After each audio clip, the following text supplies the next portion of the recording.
Jadi hari ini saya akan berdiskusi tentang psikosomatis gitu. Nah, kalau kita bicara tentang psikosomatis, selalu penting tuh definisi dulu gitu ya, karena kadang-kadang teman-teman, oh ini psikosomatis nih, padahal mungkin definisi psikosomatisnya itu sendiri teman-teman masih abu-abu. Jadi pada prinsipnya disebut sebagai psikosomatis ini adalah gejala-gejala penyakit fisik yang berhubungan erat dengan gangguan baliknya. Jadi bisa vice versa. Itu tadi saya bilang kenapa consultation liaison psychiatrist dengan psikosomatis ini jadi kayak abu-abu tuh areanya gitu. Kemudian macam-macam gangguan psikosomatis sendiri ini memang ada dua ya teman-teman. Itu kenapa kita penting membahas psikosomatis secara mendalam. Baik, jadi kalau kita bicara tentang ciri-ciri psikosomatis itu sendiri, teman-teman, salah satu yang paling khas adalah keluhan gitu ya. Jadi keluhannya ini berganti-ganti. Kemudian biasanya ditemukan ketidakseimbangan vegetatif, dan jangan lupa teman-teman perlu mencari yang namanya faktor predisposisi. Ada nggak sih cerita di awal gitu ya, yang kemudian bisa menjadi latar belakang munculnya gangguan gitu. Apakah ada permasalahan, apakah kemudian ada stresor gitu. Kemudian ada faktor presipitan, dan pada kondisi psikosomatis teman-teman jangan lupa kondisi mood dan isi pikir ini mendominasi.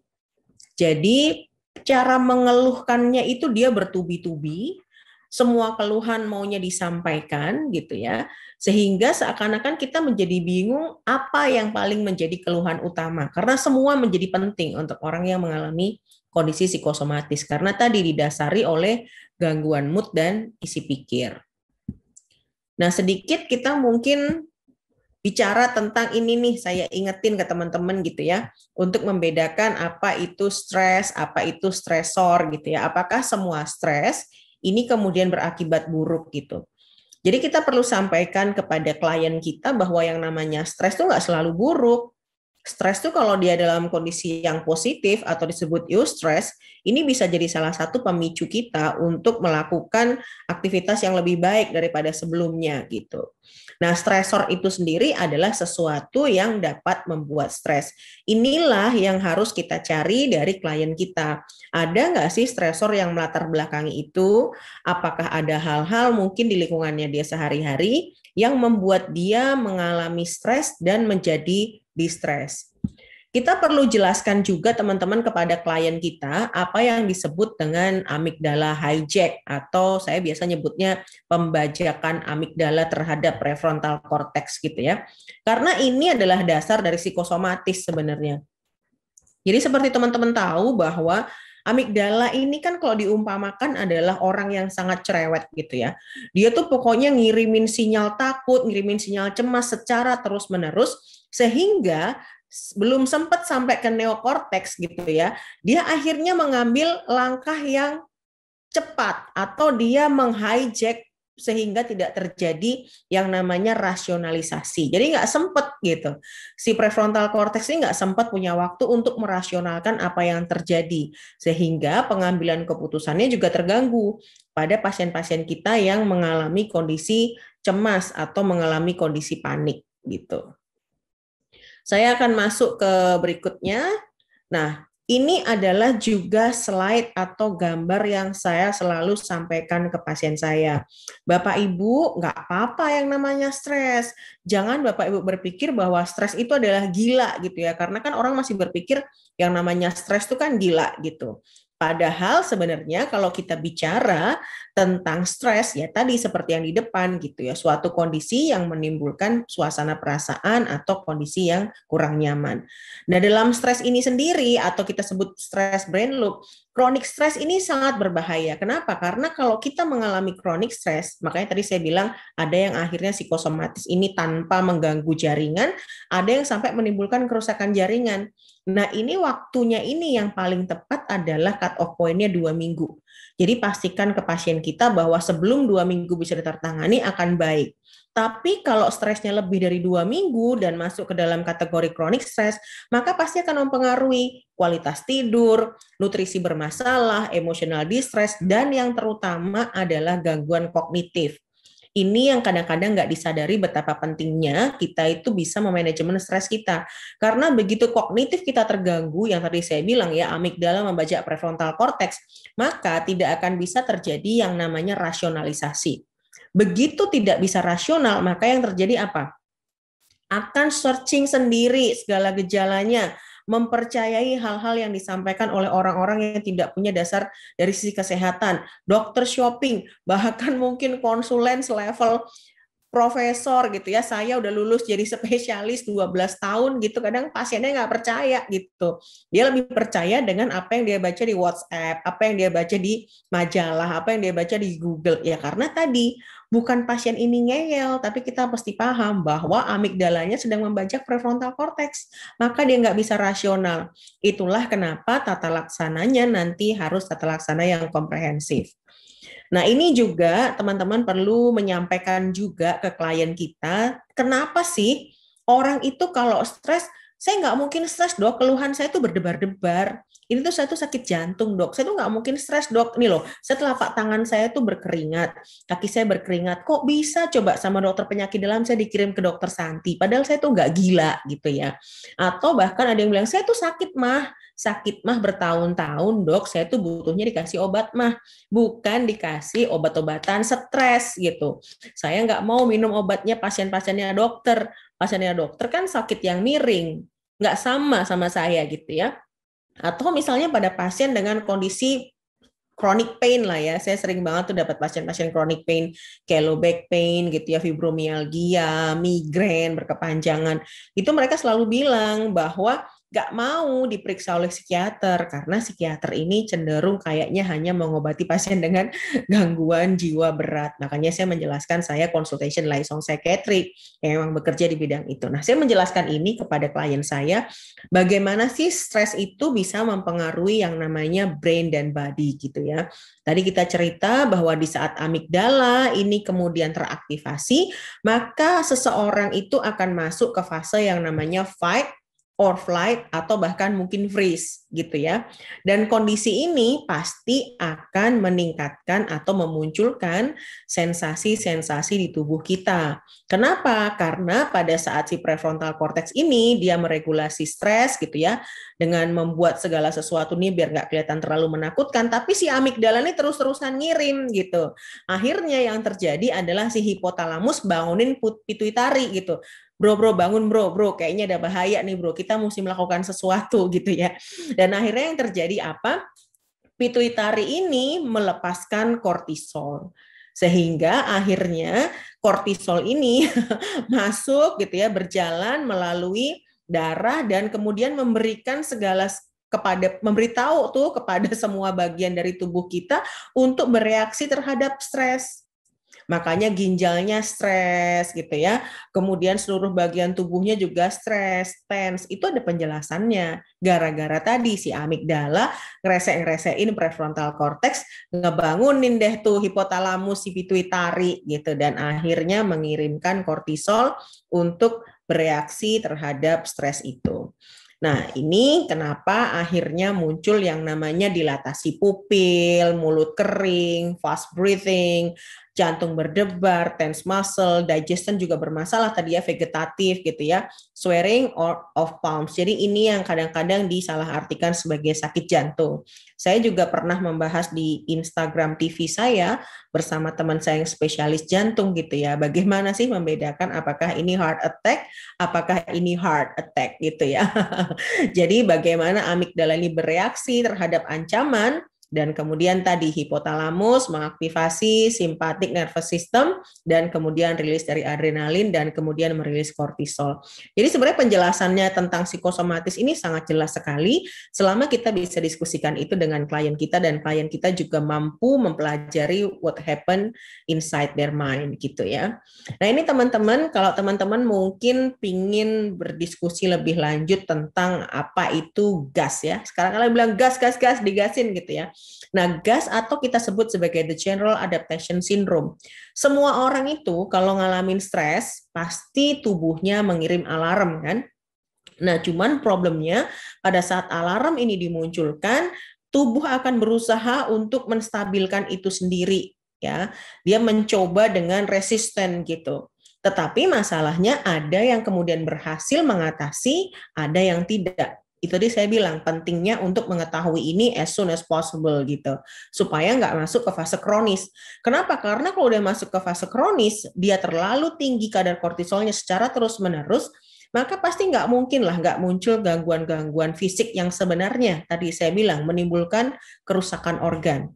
Ginjalnya stres, dia hipertensi, bahkan mungkin dia bisa muncul gangguan gula gitu ya, MCI, mild cognitive impairment, depression, bahkan yang parah banyak sekali yang berawalnya dari psikosomatis tapi nggak tertangani sampai masuk ke fase suicidal gitu. Ini sedikit saya mungkin mengingatkan teman-teman tadi ada alarm stage, ada resistance stage, kemudian ada exhaustion stage. Yang tadi saya bilang bahwa di saat alarm stage ini SNS tuh dia terjadi yang namanya arousal. Sehingga kita tahu bahwa hormon ACTH-nya ini dikeluarkan, kemudian juga kortisol dikeluarkan oleh adrenal medullary stimulation, naik nih gonadotropin aktivitas dan prolaktinnya rilis. Makanya teman-teman banyak sekali orang tuh dalam kondisi stres, dia menstruasinya nggak teratur. Karena apa tadi? Prolaktin rilis. Kemudian juga mengaktifasi thyroid gitu.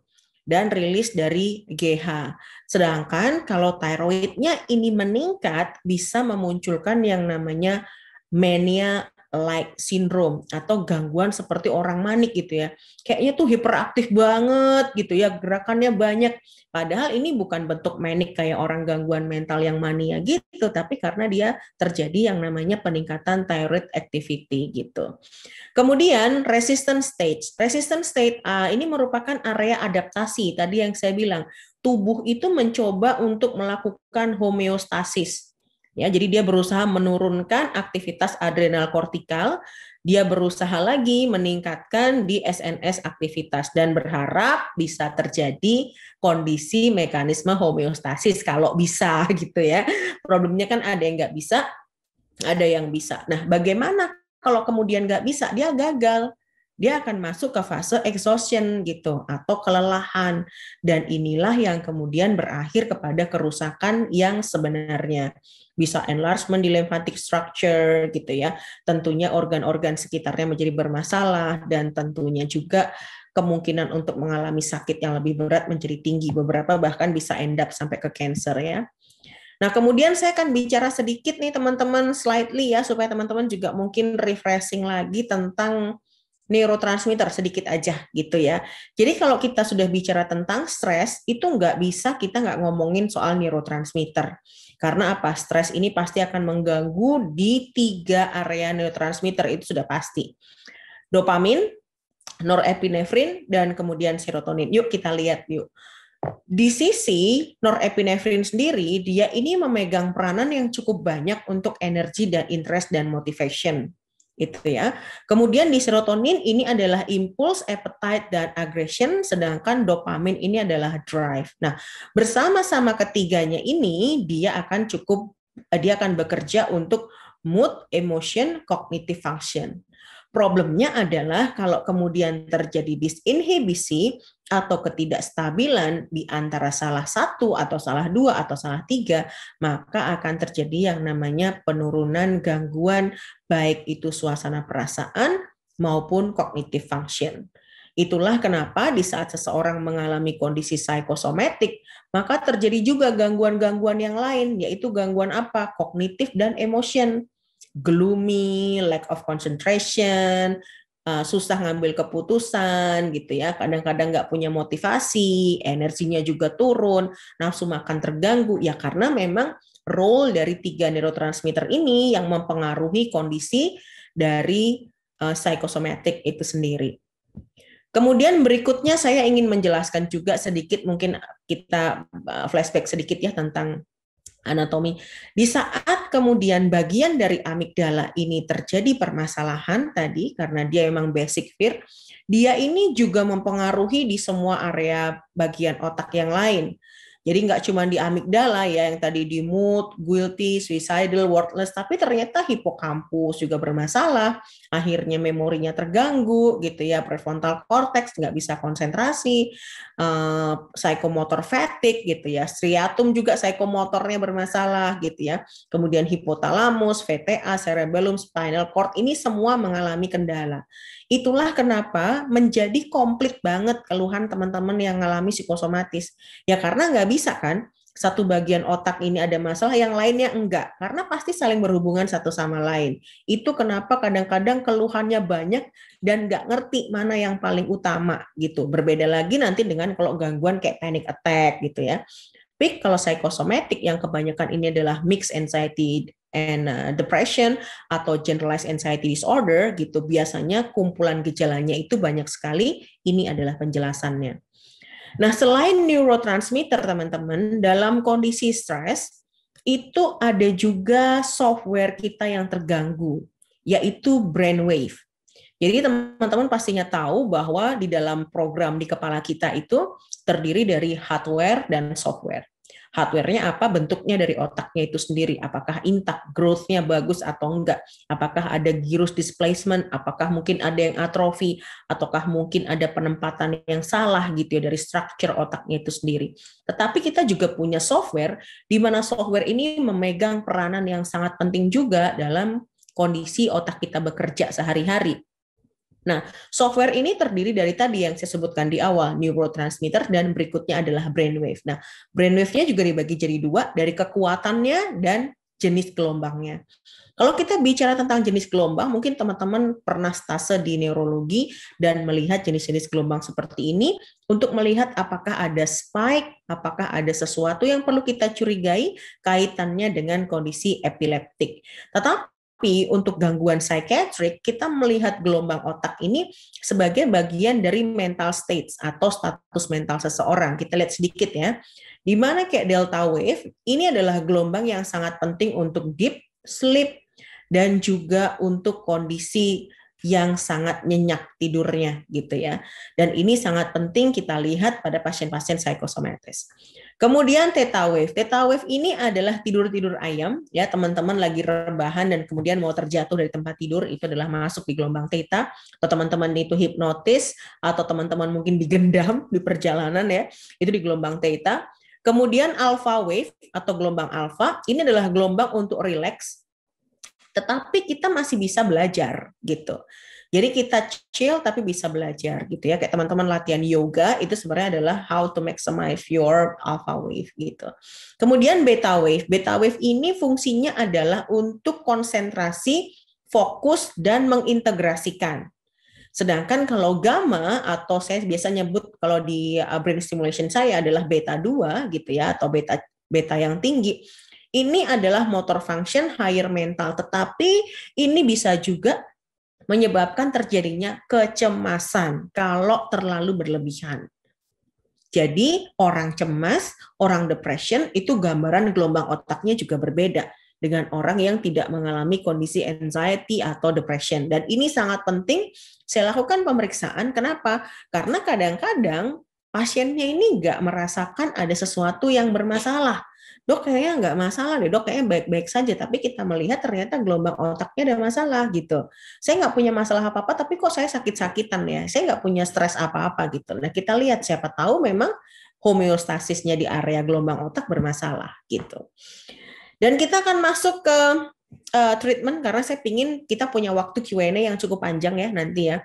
Untuk treatment psikosomatis sendiri teman-teman ada 3 area yang teman-teman perlu ketahui gitu ya. Kalau zaman dulu namanya psikosomatis paling ngobatinnya farmakoterapi sama psikoterapi aja gitu ya. Tapi kalau sekarang ini tidak. Jadi kita itu memiliki 3 modal dalam tata laksana untuk psikosomatik ya. Pertama farmakoterapi jelas.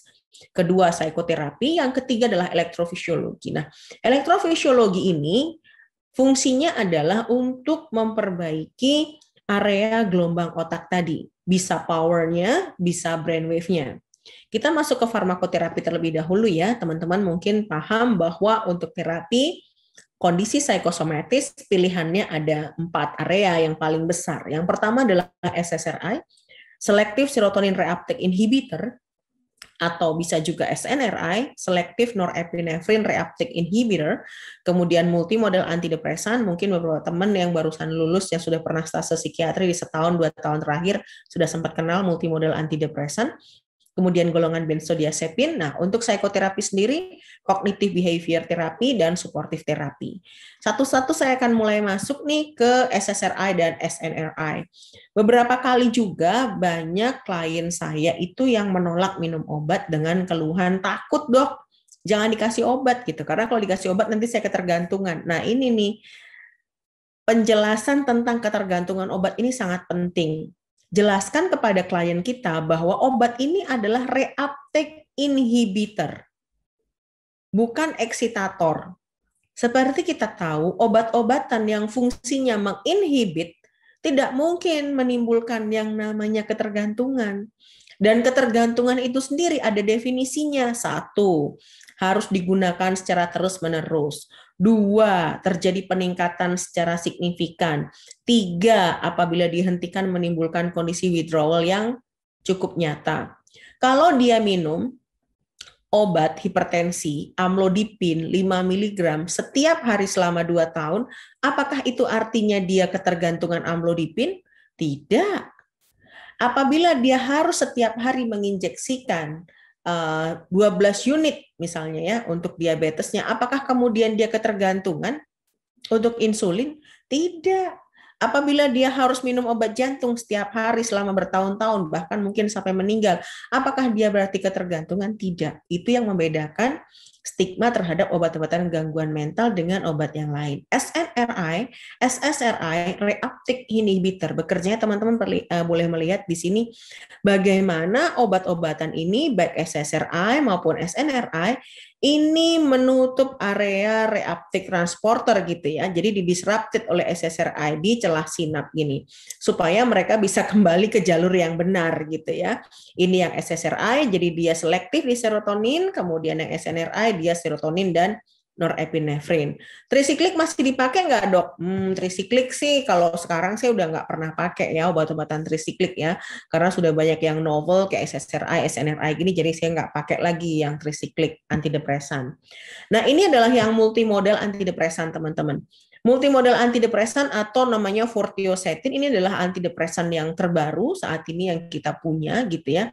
Di mana kerjanya ini berbeda dengan yang tadi SSRI maupun SNRI.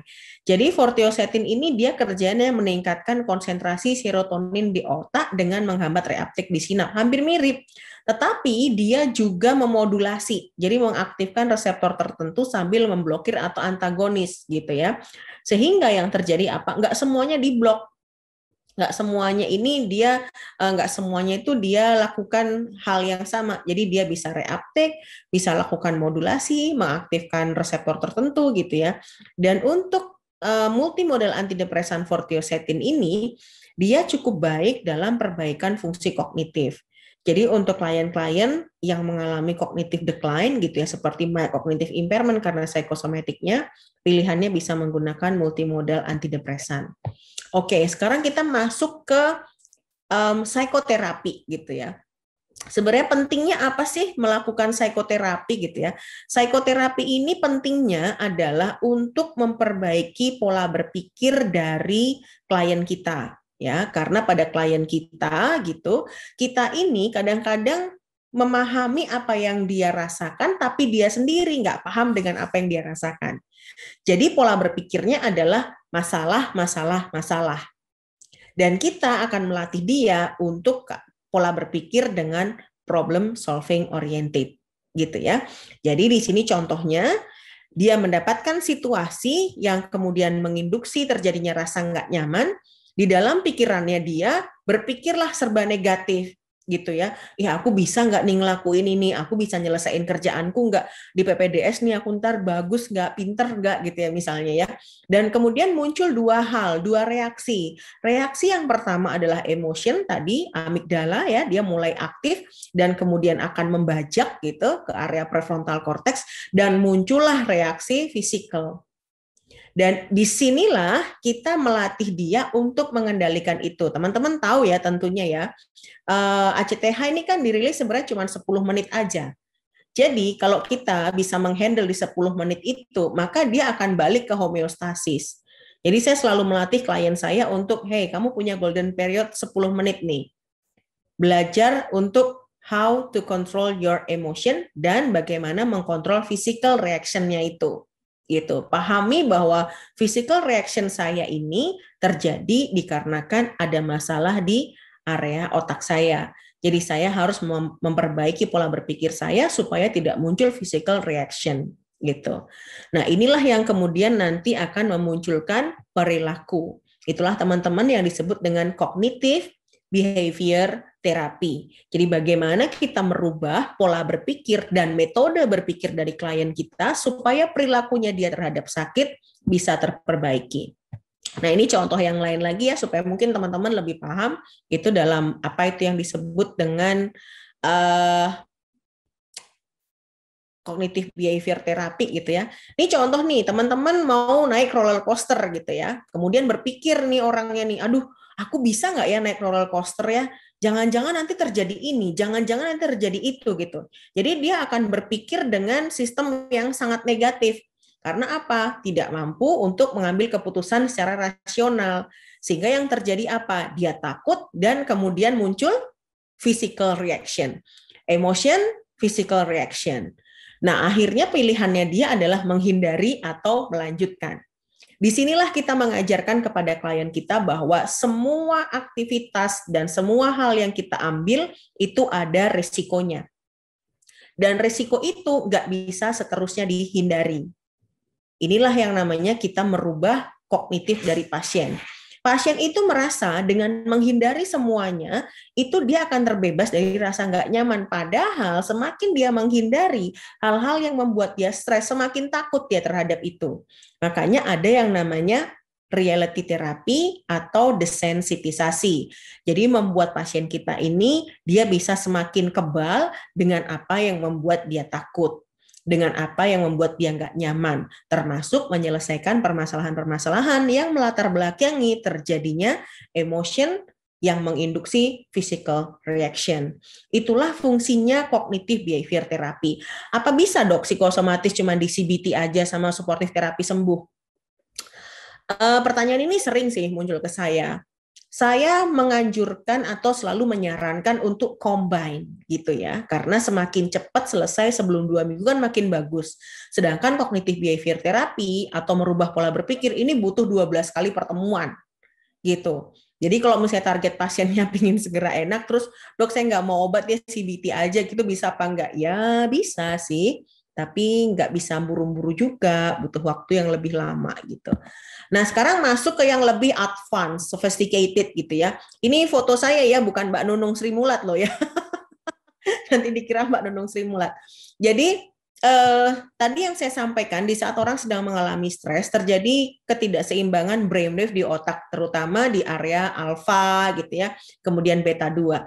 Nah, saya lakukan yang namanya brain stimulation. Jadi gelombang otaknya itu saya modifikasi, saya program supaya dia bisa homeostasis. Apa yang saya lakukan? Akan kita letakkan elektroda di area otak yang bermasalah. Jadi di area, kalau teman-teman mungkin pernah stase neuro ya, 10 to 20 elektroda placement system ya. Jadi penempatan elektroda di titik yang memang bermasalah. Contoh misalnya gini, kalau area kognitifnya dia yang sangat mendominasi gangguannya, maka saya akan memilih area frontal untuk dilakukan stimulasi. Tapi kalau ternyata pikirannya, moodnya gitu ya, yang kemudian menimbulkan permasalahan yang lebih kompleks, saya akan meletakkan itu di sentral dan kemudian akan melakukan stimulasi secara lebih luas. Contoh pada kasus klien saya yang di sini, saya meletakkan di area prefrontal gitu ya, tapi juga ditambahkan dengan sentral dan juga FZ, PZ. Dan kemudian teman-teman, gelombang otak pasien ini akan saya ambil, kemudian diterjemahkan dalam alat yang munculnya dalam bentuk gambar. Nah, gambar ini akan bisa muncul gambar yang bagus dengan nilai apabila dia bisa mengelola gelombang otaknya sesuai program yang saya setting.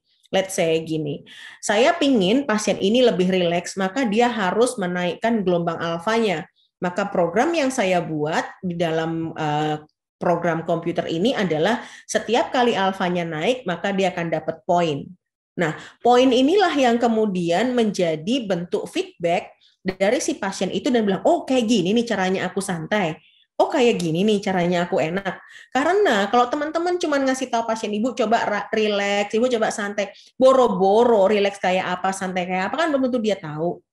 Makanya harus ada indikator yang jelas. Itulah disebut dengan neurofeedback.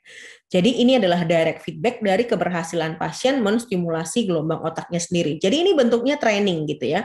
Semakin hari, semakin saya tingkatkan tingkat kesulitannya, makin saya tingkatkan tingkat kesulitannya, sampai si pasien ini mahir untuk melakukan homeostasis di gelombang otaknya dia sendiri. Apakah ini cuma buat cemas aja dok? Enggak, banyak juga koas gitu ya, ngerasa dok kok kayaknya lemot banget ya, biar bisa agak-agak cepet gitu gimana? Ya ayo kita stimulasi gelombang betamu gitu ya. Atau ada klien saya, kebanyakan klien saya atlet gitu ya, yang mau pertandingan gitu, biar bisa lebih fokus, biar bisa lebih nyaman, nggak cemas, nggak ngalamin keluhan-keluhan yang nggak enak. Kita lakukan stimulasi sebelum mereka bertanding, banyak banget juga gitu. Atau beberapa mungkin yang 2 minggu lagi saya mau rapat dok, kayaknya rapat ini akan membuat saya marah-marah karena kondisinya nggak enak banget. Boleh nggak saya ditenangin dulu gitu ya, stimulasi dulu, deep relaksasi atau mindfulness terukur bisa banget gitu ya. Nah ini peletakan elektrodanya gitu ya, kemudian main game, dan nanti teman-teman bisa melakukan latihan untuk menstabilkan gelombang otaknya. Ini dari softwarenya. Nah, ada satu lagi yang teman-teman bisa pasif. Kalau yang tadi kan harus aktif tuh, jadi harus melakukan usaha untuk bisa menstabilkan gelombang otaknya. Kalau yang ini namanya transcranial magnetic stimulation. Jadi transcranial magnetic stimulation ini adalah induksi dari gelombang magnet yang kita munculkan dari koil alat ya, namanya TMS alatnya ini, transcranial magnetic stimulation, untuk melakukan stimulasi di area otak yang kita anggap bermasalah. Otak ini bermasalah bisa dua, dia kekurangan atau kelebihan. Contoh pada orang cemas ya, dia ini kelebihan stimulus gitu ya, artinya dia kan menstimulus terus tuh tadi yang saya bilang tuh amigdalanya dia ribut aja gitu ya, sehingga apa bermasalah di GABA reseptornya gitu. Nah inilah yang kemudian dengan transcranial magnetic stimulation kita lakukan yang namanya inhibisi. Jadi kita tekan supaya tidak over stimuli gitu ya di area amigdalanya dia, dan kita bisa stabilkan untuk neurotransmitter terutama di area GABA. Kemudian gimana kalau misalnya dia hypoaktif, misalnya kok lemot banget ya, apa-apa susah, berpikir lambat, oh berarti ada area otak di area frontal yang mungkin kita perlu aktivasi. Nah, kita lakukan yang namanya eksitasi. Jadi zaman sekarang teman-teman, kalau teman-teman nih punya rasa nggak nyaman, perasaan, atau punya pasien yang dia mungkin ngalamin kendala dalam berpikir, pengambilan keputusan, termasuk nggak bisa membedakan apakah ini psikosomatis atau apakah ini real disorder, itu sudah banyak sophisticated devices yang kita punya yang bisa kita gunakan untuk melakukan stimulasi. Jadi tidak selalu opsinya adalah obat. Kenapa ini saya jelaskan? Supaya teman-teman yang bekerja di garda depan paham dan bisa menyampaikan kepada klien bahwa treatment option untuk psikosomatis itu multimodal, jadi holistic care. Bisa farmakoterapi, bisa psikoterapi, bisa dengan elektrofisiologi. Nah, kemudian kalau pertanyaan pasiennya, dok nggak mau itu semua, apa yang saya bisa lakukan? Ya wes, karena sering juga kayak gitu ya. Ya udah Bu, makan sehat aja, Bapak makan sehat aja ya, dicoba deh di boost sendiri otaknya ya, makan karbohidrat yang sehat, kafein ya nggak jangan banyak-banyak amat gitu ya. Dicoba Mediterranean diet gitu ya, minum makan olives, kalau nggak ada olives ya apa deh yang ada di negaranya gitu ya. Kemudian makan sayur hijau-hijauan, antioksidan omega 3 ya, kayak misalnya salmon. Kalau di negaranya nggak ada blueberries, pakai apa dok? Ya udah tomat cherry. Jadi tomat yang kecil-kecil, tomat sayur itu bukan keluarganya tomat yang besar ya, dia ternyata keluarga berries. Saya juga baru tahu setelah belajar kayak gini.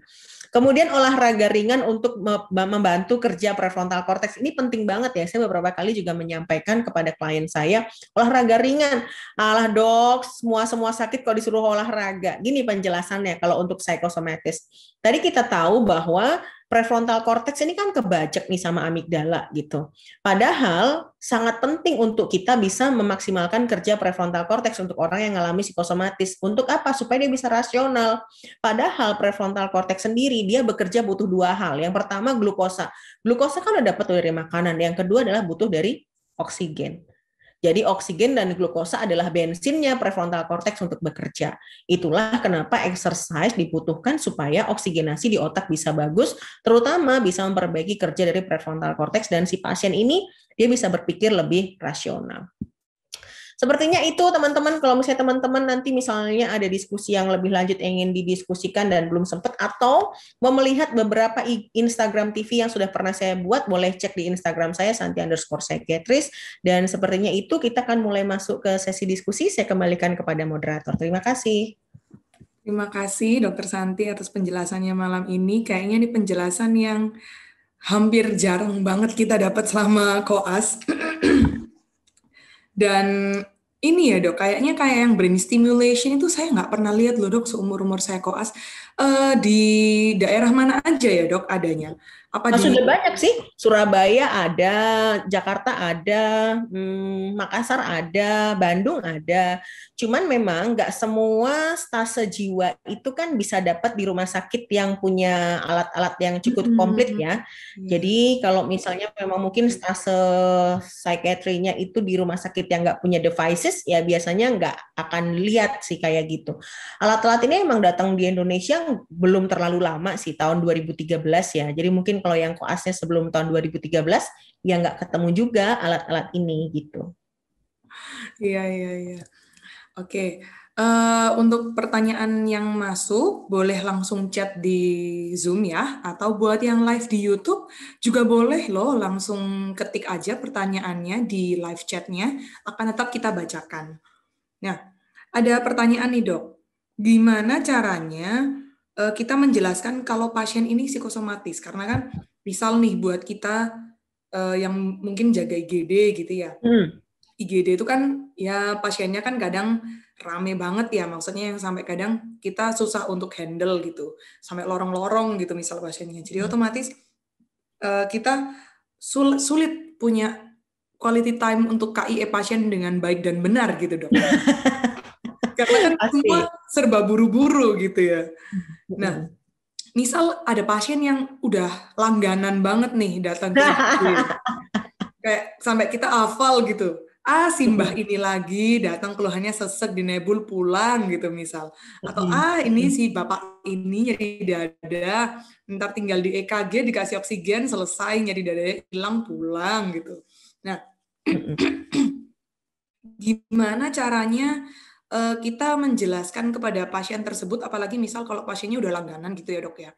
Mungkin misal dia memang ada penyakit dasar yang mendasari, entah memang dia ada PPOK misal atau apa, tapi kan kadang agak lucu gitu ya dok ya, pasien PPOK datang di nebul satu ampul Ventolin doang, terus dia udah belum selesai nebul, bahkan udah dok udah hilang seseknya, udah saya boleh pulang aja ya dok ya, kayak gitu kan. Maksudnya terlihat sekali kadang dia ini mungkin ada pemicunya gitu ya dok ya, mungkin ada trigger something gitu yang menyebabkan dia kayaknya ada selain PPOK-nya gitu yang menyebabkan dia langganan banget tuh ke IGD. Nah, terus gimana caranya kita menjelaskan ke pasien-pasien tersebut yang udah langganan, atau mungkin pasien-pasien yang udah shopping dokter mungkin dok. Jadi mungkin dia udah dengan keluhan yang sama, tapi dia kayak nggak puas mendapat penjelasan yang menurut dia kurang sreg di dia gitu, mungkin karena dia udah shopping dokter kemana-mana gitu.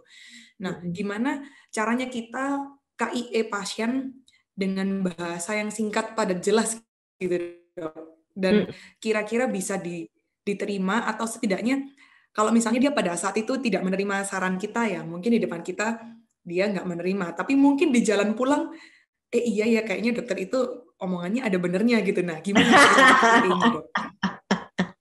Ya, betul. Yang perlu diingat pertama kali adalah jangan lupa orang psikosomatis dia bisa rasional atau enggak? Enggak bisa ya. Karena kan tadi amigdala hijack tadi ya, terbajak kan prefrontal cortexnya. Jadi dia nggak bisa rasional. Orang kalau lagi nggak bisa rasional, jangan dinasehati. Itu satu.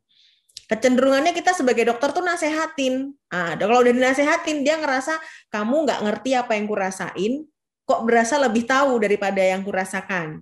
Jadi mereka ada yang namanya boundaries dulu, gitu ya. Jadi validasi aja rasa yang dia sakit. Oh, sesek lagi ya Pak ya. Ya saya obatin dulu seseknya. gitu ya. Jadi divalidasi yang dia rasakan. Yang pertama itu. Yang jelas jangan wasting waktunya kita untuk menjelaskan berbagai macam hal dulu gitu. Jadi tangani dulu aja keluhannya dia, kemudian sampaikan tadi yang saya gambarkan ke teman-teman. Pak, Bapak itu mengalami sakit ini, iya nih ginjalnya emang nggak enak bener, dadanya nggak emang sesek bener, ini emang ada gangguan gitu. Karena apa yang mereka keluhkan tuh bener-beneran loh, bukan nggak ada gitu kondisi keluhannya ya. Jadi memang ada beneran. Nah kemudian baru kita sampaikan bahwa sumber dari yang Bapak rasakan tuh ada di sini Pak. Kita sampaikan sumber yang Bapak rasakan tuh ada di area otak sini Pak. Nah, ini bisa terjadi seperti ini penyebabnya kemungkinannya A, B, C, D. Boleh nggak nanti pas Bapak pulang, coba dicari tahu dari 4 hal yang saya sebutkan kira-kira apa yang menyebabkan itu. Jadi jangan kita yang kasih tahu ke dia, Bapak stres nih, Bapak ada masalah ya, Bapak punya pikiran ya. Nanti dia bilang, saya yang punya masalah kok situ yang ribut, kan gitu biasanya kan. Saya nggak ada masalah kok disuruh ngaku-ngaku ada masalah kan gitu kadang-kadang ya. Jadi biarkan klien kita ini yang mencari tahu apa penyebabnya, kita memberi guideline. Bapak, kondisi Bapak seperti ini, penyebabnya adalah ini nih. Jadi tadi yang itu ya, brain to stress response brain itu, dan kita tanyakan hal kayak gini penyebabnya kemungkinan 4. Stres, makanan, apa-apa. Boleh nggak Pak, Bapak nanti pulang, coba dicari tahu nih apa penyebabnya. Besok kapan-kapan kalau ada waktu kita diskusi lagi. Nah, akan lebih enak kalau opsi itu datang dari pasiennya. Jadi dia akan lebih bisa acceptance. Jadi kita kayak men-trigger pasiennya untuk mencari sumber problemnya gitu ya dok ya. Jadi supaya pasiennya itu nggak merasa kita judgmental gitu ya. Iya, betul. Oke, ini sudah ada beberapa pertanyaan yang masuk di kolom chat dok. Yang pertama dari Dokter Vinika N. Malam, saya mau tanya tetapi malu. Saya bukan dokter. Oh, bukan dokter, hanya ibu rumah tangga biasa. Oke, salam kenal Ibu Vinika. Tapi saya tertarik dengan sharing session ini. Minta tolong tanyakan ke Dokter Santi karena kebetulan saya sedang merasa something happen dengan diri saya. BB turun drastis kira-kira selama 4-5 bulan terakhir sampai 20 kilo tanpa diet. Hanya ketika makan sering merasa kenyang sehingga porsi berkurang secara tidak langsung. Lalu badan pun sering lemas, gemetar, emosi jadi semakin tidak stabil, sering marah-marah. Saya sempat terpikir apakah ini gangguan psikosomatis dan ingin memeriksakan diri tapi bingung mulai dari mana, plus terkendala biaya juga karena takut tidak terjangkau. Bagaimana caranya agar bisa memastikan apakah itu gejala psikosomatis atau bukan, dan apakah ada cara sederhana yang bisa dilakukan sendiri untuk mengatasinya? Oke. Ya, pertanyaan yang cukup komplit ya ini ya. Jadi yang jelas yang pertama ini sudah masuk ke dalam kriteria sebenarnya karena apa? Tadi appetite ya, sudah ada gangguan dari nafsu makan. Kalau sudah ada gangguan dari nafsu makan, ini biasanya udah bukan cuman cemas tapi ada kombinasi dengan gangguan mood juga. Gitu. Jadi permasalahannya sudah hampir ke semua neurotransmitter tadi, dopamin, norepinefrin dan juga serotonin. Nah, dalam kondisi seperti ini untuk melihat apakah saya psikosomatis atau tidak gitu, bisa hal yang agak simpel dilihat dari sleep cycle sebenarnya gitu. Apakah sudah mulai ada gangguan istirahat atau belum? Apakah sudah ada kesulitan dalam pengambilan keputusan atau belum? Apakah sudah mulai ada rasa tidak nyaman untuk keluar dari rumah ya karena saking khawatir kalau ada apa-apa dengan dirinya, nggak ada yang bisa bantu. Kalau hal-hal simpel seperti ini sudah muncul, berarti kemungkinannya masuk ke dalam situ. Tetapi kembali lagi, saya tidak bisa melakukan diagnosis tanpa bertemu dengan pasiennya, gitu ya. Butuh pemeriksaan lebih lanjut, siapa tahu memang ada kondisi lain. Saya perlu lakukan auskultasi, palpasi juga, ya, melihat apakah betul ada gangguan-gangguan yang melatar belakangi atau memang betul-betul mood dan isi pikirannya yang bermasalah gitu. Semakin cepat semakin baik. Cut off point-nya atau golden period-nya adalah 2 minggu ya teman-teman ya. Jadi kalau ada klien kok dia udah ngeluh rasa nggak nyaman seminggu, sampaikan bahwa seminggu lagi kontrol ya Pak. Jangan dikasih obat 2 minggu gitu, supaya memang kita masuk di golden period 2 minggunya ini teratasi benar gitu. Jadi sebaiknya saya sarankan untuk melakukan konsultasi karena sudah mengganggu di area vegetatif. Hati-hati kalau kita sudah mengalami yang namanya gangguan pencernakan, ini bisa berakibat lebih buruk lagi. Kenapa gemeter ya? Hipoglikemi. Penjelasannya gitu. Kenapa kok saya lemes? Ya tadi karena hipoksia, hipoglikemi. Di saat kita ngalamin cemas, gangguan mood, tadi pernafasannya nggak efektif. Kita kan terlalu cepat, jadi fast breathing ya. Jadi antara inhale sama exhale nggak bagus gitu. Itu yang terjadi kenapa akhirnya fatigue dengan cepat. Penjelasannya sangat jelas sebenarnya. Oke, selanjutnya dari Dokter Nisa. Terima kasih banyak dok atas penjelasannya. Izin bertanya, saya beberapa kali mendapat pasien psikosomatis dan mencoba melakukan psikoterapi. Namun pasien tetap ngeyel dan malah menyebabkan saya sendiri lelah dan jengkel. Oke, relate sekali. Apakah ada tips dok agar menjadi lebih sabar dari pasien yang seperti ini? Iya, iya. Di bidang ilmu kedokteran jiwa itu salah satu ketelatenan yang harus luar biasa melakukan psikoterapi itu adalah di psikoterapi gangguan cemas psikosomatis memang gitu ya. Jadi kalau teman-teman apalagi dokter umum ya mencoba psikoterapi dan kemudian kok kayaknya nggak berhasil dan kemudian rasanya capek, itu wajar banget karena memang psikoterapi terberat adalah psikoterapi untuk psikosomatis salah satunya gitu ya. Nah tadi karena kognitif behavior terapi ini membutuhkan step yang panjang, 12 kali minimal, dan waktunya nggak boleh nggak boleh nggak teratur gitu. Paling nggak seminggu 2 kali dilakukan secara intens dengan PR-PR, dengan tugas. Tidak bisa hanya sekedar dengan verbal saja gitu. Kenapa? Karena butuh ada yang namanya review. Jadi mengerjakan tadi bagaimana berpikir tentang risiko dan manfaat, risk and benefits, apa yang benar saya lakukan, mana yang menunjang kesehatan saya, mana yang tidak, melatih dia berpikir rasional. Nah itu ada PR setiap kali ketemu. Dan kemudian nanti ada summary di belakang. Jadi psikoterapi itu nggak sama dengan ngasih nasihat gitu ya. Bapak tuh harusnya gini, harusnya gitu, itu nggak ini. Berbeda. Jadi kognitif behavior terapi yang sebenarnya adalah sampai ke level merubah pola berpikir dari pasiennya sampai perilaku terhadap sakitnya juga berubah gitu.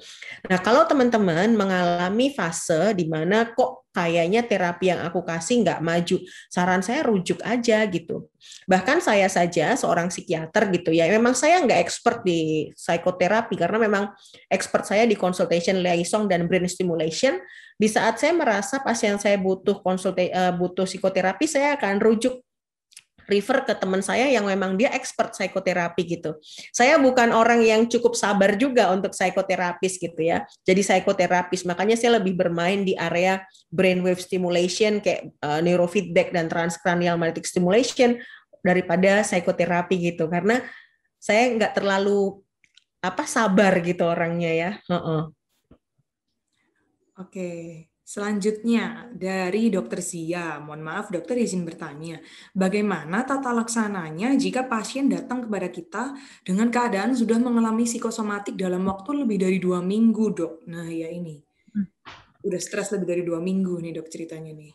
Ya, assessment yang dilakukan pertama kali pastikan betul bahwa semua keluhan fisiknya ini betul-betul menimbulkan kondisi yang berbahaya ke arah kerusakan organ atau tidak gitu ya. Contoh misalnya, ternyata dia hipertensi nih. Berarti kan hipertensinya harus kita tangani gitu ya, muncul ya. Ternyata kadar gulanya bermasalah nih, ya kita harus perbaiki itu. Nggak bisa kok hipertensi sama kadar gula tinggi terus dengan disuruh berbahagia tuh nggak bisa. Udah Bapak Ibu bahagia aja, nggak bisa. Nggak ada tuh patofisiologi yang menyebutkan bahwa dengan berbahagia terus langsung sembuh hipertensi sama sakit gulanya, ya nggak gitu juga kali gitu ya. Jadi perhatikan betul apakah sudah mengarah ke gangguan sana atau belum. Kalau iya, tangani. jangan nggak ditangani gitu, karena itu harus ditangani gitu. Kemudian yang kedua, pastikan juga apakah ada gangguan mood yang sudah muncul atau gangguan cemas yang tegak pada pasien ini. Tadi yang saya minta dengan tanyakan ya, misalnya dengan scoring susah, kita model dengan pertanyaan gangguan tidur. Kalau pasien ini susah masuk tidur atau gangguannya di early stage, berarti kemungkinannya baseline-nya dia adalah cemas untuk psikosomatisnya dia gitu. Tapi kalau dia interrupted sleep atau terganggu di tengah malam, terbangun di tengah malam tanpa sebab, ini baseline-nya juga cemas. Tapi kalau dia terbangun di tengah malam disertai ada nightmare atau sleep paralysis ya, ketindihan kayak gitu, berarti ini baseline-nya adalah depression, gangguan mood. Berbeda ya, gitu. Nah, kalau dia ternyata gangguan-gangguan fisiknya disertai dengan bangun terlalu awal, nggak bisa tidur lagi, contoh misalnya jam 3 udah bangun, jam 2 udah bangun, nggak bisa tidur lagi, berarti ini pure depression. Nah, pengobatan yang teman-teman berikan berbeda. Kalau dia di early stage, maka teman-teman harusnya memilih kombinasi obat-obatan anti-anxiety yang lebih dominan. Karena memang baseline-nya adalah anxiety. Tapi kalau ternyata keluhannya ada di mid atau di late, berarti teman-teman harus perhatikan untuk memberikan antidepresan. Karena baseline-nya adalah depression. Gitu. Jadi melihat itu sangat penting untuk memberikan tata laksana pada pasien dengan psikosomatis. Jadi sama-sama keluhannya gastritis, sama-sama keluhannya mungkin fibromialgia, baseline-nya bisa beda. Jadi tata laksananya juga beda gitu. Makanya nggak boleh ada obat tuh ngobatin diagnosis kan ya. Karena kan diagnosisnya sama, kondisinya bisa beda gitu. Untuk orang sama-sama demam, yang satu disertai gastritis, maka nggak boleh paracetamol, yang satu boleh, ya kan? Itu karena kan beda-beda. Apakah ada kondisi yang melatar belakangi yang perlu kita perhatikan lebih lanjut? Begitu, semoga terjawab ya. Oke, selanjutnya ini di YouTube ada pertanyaan yang masuk dari Dr. Revit Jayanti. Mau izin bertanya, Dok. Kan SSRI itu ada efek sampingnya ke lambung, kalau nggak salah reseptornya ada di lambung juga. Kalau Ya. Vortioxetine, belum semua di center ada. Ada juga yang menggunakan sulpirit. Bagaimana menurut dokter jika obat-obatan tersebut digabung dengan TMS? Gabungan obat apa yang paling baik, Dok? Terima kasih. Digabung dengan transcranial magnetic stimulation ya? Iya, TMS-nya maksudnya transcranial magnetic stimulation kan ya. Ya pemberian sulpirit untuk kasus-kasus psikosomatis juga bagus dok kalau misalnya memang mau diberikan ya. Dan start slow, go slow pembelian untuk sulpirit ini. Hampir semua antidepresan memang dia berefek di area gastrointestinal gitu ya. Nah ini bisa diakalin atau bisa diatasi dengan mengkombinasikan dengan golongan benzodiazepin dosis kecil. Khususnya untuk SSRI dan SNRI. Kalau untuk golongan vortiosetin, karena dia ini ada efek untuk mualnya cukup tinggi, saya selalu memberikan kepada klien saya di jam-jam malam, jadi sebelum 2 jam atau sebelum dia 3 jam tidur. Sehingga pada saat muncul peaknya dan memunculkan efek samping, ini pasien dalam kondisi tidur yang dalam. Jadi sebenarnya jam pemberian obat ini juga bisa membantu kita untuk menghindari munculnya efek samping yang tidak diinginkan. Untuk kombinasi dengan transcranial magnetic stimulation, neurofeedback, ini tidak ada satupun obat yang bisa memberikan efek yang membahayakan. Kenapa? Karena sifatnya, khususnya untuk neurofeedback ya dok. Kalau neurofeedback ini, dia ini bentuknya adalah training, brainwave training. Jadi tidak ada apapun yang dimasukkan ke dalam gelombang otaknya. Justru gelombang otaknya ini saya lihat untuk kemudian saya training di dalam mesin gitu. Jadi tidak menimbulkan efek samping apapun. Ya paling kalau efek samping pedes matanya ya karena capek gitu bisa juga gitu. Berbeda kalau transcranial magnetic stimulation. Untuk transcranial magnetic stimulation karena memang memasukkan gelombang magnetik ke dalam otak kita, maka kadang-kadang bisa juga memunculkan efek samping berupa pusing ya, atau beberapa kemudian rasa nggak enak, ada tinnitus di telinganya karena kan dia ada detikannya tuh tik tik tik tik tik tik tik tik gitu gitu ya. Ada yang dia itu burst, ada yang kemudian dia yang tidak burst. Ini sangat mempengaruhi. Jadi biasanya kita berikan dulu konsen pada pasiennya di awal gitu ya. Ada nggak obat-obatan yang mungkin bikin dia pusing atau apa sebelum kita memulai supaya nggak bias apakah ini pusing karena obatnya, apakah ini pusing dikarenakan pemberian transcranial magnetic stimulation-nya. Tapi dua-dua alat ini aman banget untuk diberikan sih dan sudah FDA approve ya. Oke, semoga menjawab dari Dr. Evi Jayanti. Selanjutnya kita kembali ke pertanyaan di chat Zoom dari Dr. Santi Elviana Indasari. Terima kasih banyak dok, izin bertanya. Apakah ada batas usia pasien dapat didiagnosis psikosomatis? Apakah mungkin anak-anak bisa terkena psikosomatis dan bagaimana cara kita dapat mendiagnosis dan menterapi yang dapat diberikan pada pasien anak? Ya, kalau anak-anak memang kita belum bisa ya menegakkan sampai kurang lebih usia 10-12 tahun itu memang kita masih susah untuk melihat apakah ini kondisi psikosomatis atau tidak. Gangguan disosiatif bisa sangat muncul gitu ya. Jadi biasanya sih lebih ke arah gangguan disosiatif daripada psikosomatis penyebutannya gitu. Dan untuk terapi-terapi adjunktif seperti neurofeedback, transcranial magnetic stimulation, kalau untuk TMS memang belum disarankan untuk anak di bawah usia 5 tahun. Gitu.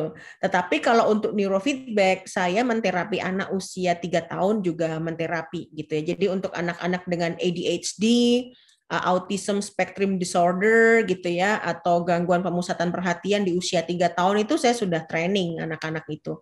Jadi bisa. Karena kalau untuk neurofeedback ini kan lebih fun ya, karena kan dia melihat gambar di depannya dia gitu ya, kemudian dia bermain seperti main mobil, main pesawat, main ikan, main apa, jadi seru gitu. Tapi kalau TMS kan nggak ada yang dia lihat gitu, dia melulu tiduran atau tergantung area stimulasi sih. Kalau misalnya dia distimulasi area osipital kan berarti koilnya ditaruh di belakang gini ya, jadi kan dia harus gitu terus selama setengah jam. Kalau misalnya yang distimulasi area temporoparietal gitu ya, berarti kan ditaruh di situ, atau frontotemporal gitu kan ditaruh sini gitu. Jadi ya memang kurang nyaman untuk TMS. Tapi kalau neurofeedback, pasiennya tuh duduk di kursi mager, jadi saya sendiri kadang kalau misalnya jet lag tuh saya neurofeedback itu bisa ketiduran karena kursinya juga kursi mager gitu. Cukup seru sih kalau sudah mainan alat-alat elektrofisiologi. Nanti kapan-kapan kalau ada kesempatan. Sepertinya Surabaya akan beli kok. Nanti kalau Surabaya beli pasti saya ke sana ngelatih. Siapa tahu bisa dibikin training sama Surabaya ya. Oh, berarti saat ini Surabaya belum ada ya dok ya? Surabaya sebenarnya ada di RSPAD. TMS ada di RSPAD. Neurofeedback sepertinya Dokter Marga akan beli kayaknya. Oke. Pertanyaan selanjutnya dok dari Dokter Simon. Izin bertanya dok, bagaimana menjelaskan kepada keluarga pasien mengenai terapi elektrofisiologi yang tidak akan menyebabkan kerusakan otak karena elektroda yang dipasang di kepala. Kemudian Oh iya. apa ada batasan usia untuk terapi elektrofisiologinya? Kalau untuk transcranial magnetic stimulation seperti tadi yang saya sampaikan, belum pernah diterapi anak yang usia di bawah 5 tahun ya. Jadi memang selama ini terapinya di atas usia 5 tahun. Tapi kalau untuk neurofeedback 3 tahun sudah dilakukan. Bagaimana menjelaskan? Ya tentu saja pasien itu harus dibawa ke alatnya gitu ya. Saya selalu biasanya begitu kalau orang tua saya tawarkan, mau nggak di terapi ini, orang tuanya saya jelaskan gitu. Kan kalau di poli kita ada layar komputer yang bisa kita pakai untuk menjelaskan ya. Jadi selalu ada gambar neurofeedback di situ. Elektrodanya fungsinya untuk apa. Nah, nanti begitu dia sampai di tempat ya kita jelasin gitu. Ini elektrode tidak mengirim tapi mengambil. Jadi kayak EEG gitu. EEG itu kan juga nggak ngirim, dia ngambil. Jadi tidak ada sesuatu yang masuk ke dalam otak anak gitu. Kalau TMS ya harus dijelaskan bahwa kita menginduksi dengan gelombang elektromagnetik. Itu harus dijelaskan dari awal. Jadi supaya keluarga dia tidak merasa sepertinya kok tidak dapat yang jelas ya. Sekali lagi menjelaskan dengan detail kepada keluarga tuh penting. Sekarang dikit-dikit komplain ya. Jadi hati-hati. Kalau kira-kira keluarganya nggak mau ya nggak apa-apa. Ini kan option. Saya selalu sampaikan, Bapak Ibu mau kecepatan berapa sampai ke Jakartanya. Kalau Bapak Ibu dari Jogja ke Jakarta mau cepat, saya ajaknya naik pesawat. Prosesnya pakai elektrofisiologi, obat, psikoterapi, semua main. Tapi kalau mau santai-santai, jalan kaki ya nggak apa-apa, tergantung Bapak Ibu. Ya udah kita berarti psikoterapi doang gitu ya.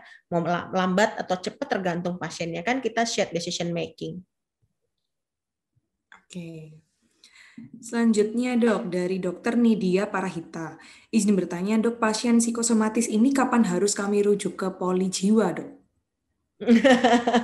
Ya, biasanya gini, kalau dibilang kapan gitu ya, biasanya dirujuk juga nggak datang, susah gitu.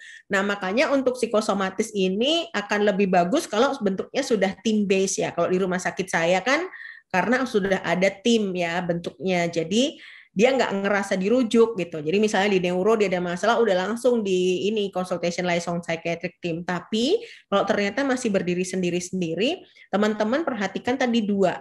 Yang pertama, apakah sudah bentuknya kronis ya, berkepanjangan gitu, dan kemudian sudah memunculkan kondisi gangguan yang mulai bertambah, ini wajib dirujuk.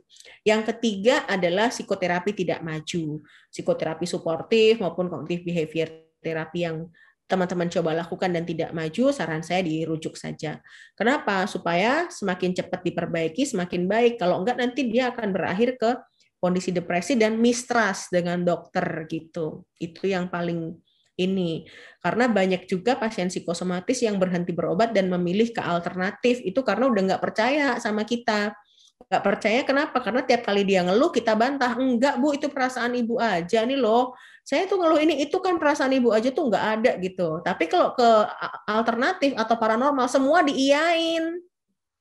Makanya dia lega, milih ke paranormal gitu kan. Makanya aku kalau misalnya pasien yang ngeluh sakit, aku iyain, dok saya pusing. Oh ya, pusingnya ibu itu terjadi karena ibu bernafas terlalu cepat. Maka gini, dok perut saya sakit. Oh ya, perut ibu itu sakit terjadi karena ada masalah begini-begini di pencernaan. Itu tadi yang saya bilang kortisolnya gini-gini itu tak jelasin semua sama dia. Jadi aku nggak pernah bantah gitu. Nggak pernah bantah bahwa enggak ibu ada masalah apa. Saya hampir nggak pernah ngomong kayak gitu ke pasien psikosomatik karena itu kayak pamali gitu ya. Begitu dibilang ada masalah apa dia udah reject dulu.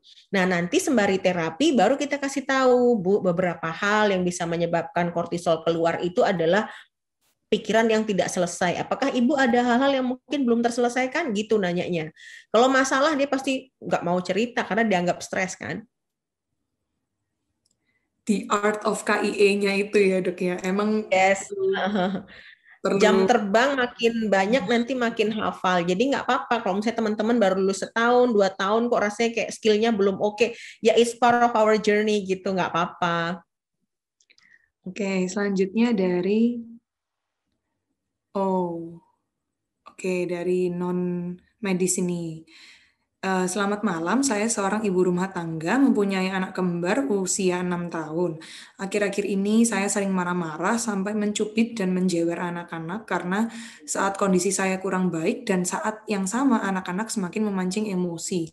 Dan saya merasa pasangan kurang respect. Apakah saya masuk ke gangguan psikosomatis atau malah justru anak-anak saya? Ya, jadi sekali lagi apa yang Ibu sampaikan itu saya belum bisa membuat satu diagnosis ya, karena saya butuh ketemu dan melakukan pemeriksaan. Tapi yang sudah sangat jelas terlihat dari keluhan Ibu adalah adanya gangguan emosional yang tidak stabil. Nah, gangguan emosional tidak stabil yang terjadi di satu lingkungan itu akan mempengaruhi satu sama lain. Gitu. Jadi nggak mungkin satu orang di rumah gangguan emosional tak stabil terus yang lain tetap stabil, itu nggak mungkin. Pasti saling mempengaruhi satu sama lain gitu ya. Jadi kalau ibu emosional dan kemudian melakukan perilaku yang sifatnya kayak mencubit, memarahin anak dan segala macam, mereka juga akan mencontoh perilaku itu karena mereka menganggap cara berkomunikasi adalah seperti itu. Nah, nanti orang tua mikir, loh anak ini kok nakal, makin dicubit, makin dimarahin, anaknya makin begitu juga. Gitu. Jadi ibu boleh membaca beberapa referensi tentang bagaimana berkomunikasi kepada anak supaya anak-anak ini juga tidak memancing emosional ibu. Gitu ya. Salah satu hal yang paling utama di saat berkomunikasi dengan anak adalah gunakan volume suara yang tidak terlalu tinggi. Karena volume suara yang tinggi ini dibaca anak sebagai satu bentuk ancaman. Nah, pada saat anak menganggap ini sebagai bentuk ancaman, reaksi mereka adalah survival mode, fight or flight, gitu kan? Kayak kita kalau dapat threat. Jadi dia fight or flight. Akhirnya munculnya adalah kondisi stressful, tension dia, matanya melotot. Itu adalah respon fisiologis kan. Dikira orang tuanya nantang, padahal dia dilatasi pupil karena memang dia kondisi amigdalanya nyala tadi gitu ya. Penjelasannya kayak gitu. Nah dia terengah-engah, akhirnya responnya dia emosional dan orang tuanya jadi makin emosional lagi. Perhatikan bahwa berkomunikasi dengan anak yang paling utama tadi volume suara, kedua posisi. Jadi biasakan saat berkomunikasi dengan anak, antara mata kita dan mata anak itu kondisinya sejajar. Jadi supaya anak memahami betul apa yang akan dikomunikasikan dengan orang tua. Boleh dicoba, dipraktekkan, semoga berhasil dan bisa nyaman baik putranya maupun ibu ya. Oke, berarti lebih kayak chain reaction gitu ya, Dok ya. Satu bereaksi, berantai ke yang lain, nyambung semua akhirnya. Oke. Selanjutnya dari Dokter Nisa. Terima kasih Dok atas jawabannya. Izin bertanya lagi. Apa boleh Dok merekomendasikan pasien atau untuk diri kita sendiri pada saat stres mendengarkan alpha atau delta wave dari YouTube? Oh ya, ini banyak juga nih Dok di YouTube. Boleh. Teman-teman perhatikan untuk melihat apakah apa yang kita dengarkan itu berhasil atau tidak ya. Lakukan pre dan post gitu. Pre dan post apa? Cek aja pulsnya. Jadi kalau kita mendengarkan gelombang-gelombang itu dan berhasil, itu puls kita lebih menurun ya jumlah per menitnya gitu. Puls per menitnya itu menjadi lebih sedikit. Karena tujuannya mendengarkan alpha wave itu adalah untuk relaksasi, termasuk relaksasi tadi denyut jantung. Dengan denyut jantungnya kita lebih pelan, maka puls kita juga akan lebih pelan. Nah, itu untuk melihat apakah berhasil atau enggak. Jangan-jangan dengerin doang tapi nggak berhasil kan? Kita nggak tahu prepostnya apa. Nah, itu dilihat dari situ. Kemudian jumlah nafas kita per menit itu juga jadi indikator apakah apa yang kita lakukan ini berhasil atau tidak gitu. Boleh banget kalau mau dicoba gitu ya. Kalau misalnya teman-teman nggak ngerti nyari alfa atau beta, teman-teman perhatikan aja, nyari lagu-lagu yang dia beat per menitnya tidak lebih cepat daripada heartbeat kita per menit gitu. Jadi kalau mau excited, mau gembira, berangkat kerja, biar nggak males ya, upbeat. Upbeat itu artinya beatnya di lagu itu lebih banyak daripada heartbeat kita per menit. Nah, kalau slow beat itu berarti lagu-lagu yang beatnya lebih sedikit daripada heartbeat kita per menit, gitu. Oke, selanjutnya Dok, dari Dokter Andini. Izin bertanya, dalam SKDI gangguan somatisasi termasuk ke kompetensi 4A. Sampai batas apa harus dirujuk ke psikiater ya Dok? Karena di tempat saya, di daerah saya tidak ada psikiater. Jadi karena di SKDI ini 4A, sebenarnya teman-teman boleh melakukan dua-duanya tadi. Psikoterapi boleh, farmakoterapi boleh ya. Untuk first line adalah selalu penggunaan antidepresan. Kalau teman-teman memberikan farmakoterapi. Kalau kemudian antidepresan single saja tidak sanggup untuk memberikan bantuan, maka teman-teman boleh memberikan tambahan golongan benzodiazepin. Nah, yang tricky adalah di benzodiazepinnya ini gitu kan ya. Karena dokter umum ada pembatasan dalam pemberian benzodiazepin gitu. Jadi teman-teman silahkan lakukan pemberian farmakoterapi dan pemberian psikoterapi, tetapi nanti pembatasannya ada di golongan benzodiazepin ya.